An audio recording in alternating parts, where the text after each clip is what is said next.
Welcome back, guys, to another technical help question. I'll be going through the question, the answers, and hoping to help find that answer. Guys, I hope you stay crazy just a little bit like me and get through and work to the solution. Now let's get started.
And that's it, guys. I hope that's found the answer that you were looking for and you got through to that solution.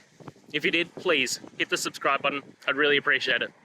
And until the next time you have a technical issue, I'll see ya. Have a good one.